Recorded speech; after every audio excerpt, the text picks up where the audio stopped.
আসসালামু আলাইকুম, আশা করি সকলেই ভালো আছেন। তো আজকে দেখাবো আমার যে পাখিগুলো আছে অরিজিনাল জাপানি পাখি কতটুকু পর্যন্ত ওয়েট হয়। সর্বপ্রথম আমরা স্কেলটাকে আগে অন করে নিই।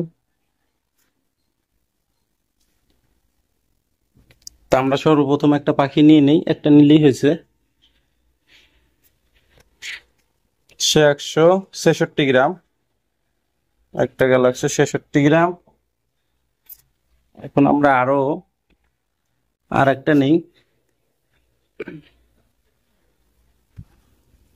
তা আমাদের এটা কিন্তু 215 গ্রাম, 215 গ্রাম আমাদের অরিজিনাল একটা জাপানি কোয়েল পাখির ওয়েটটা দেখেন।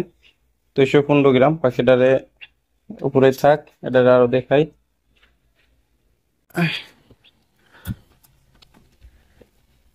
আজকে এইটা নিয়ে ভিডিওটা করতে চাচ্ছিলাম যে আসলে পাখিগুলার ওয়েটটা দেখার জন্য। এটা দেখেন 236 গ্রাম। তা এটা 236 গ্রাম একটা পাখি, অরিজিনাল যে জাপানি পাখিগুলোর ওয়েটটা। এটা কিন্তু অরিজিনাল জাপানি, কোনো ক্রস না, কোনো হাইব্রিড না, অরিজিনাল পাখি।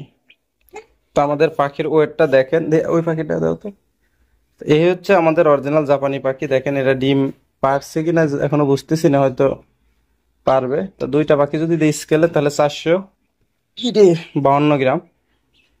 তা দেখেন 400, বাবারে নাম স্ক্যানে দাঁড়ালে কি হচ্ছে, দাঁড়া রাখ একটু। 400 মানে আপনার 440 গ্রামের মতো, যাই হোক। তা এই হচ্ছে অরিজিনাল জাপানি পাখির ওয়েট। দেখেন দুইটা পাখি, কোনো এটা অরিজিনাল পাখি জাপানি, এখানে কোনো ইয়া নাই। তো এই হচ্ছে ভিডিও।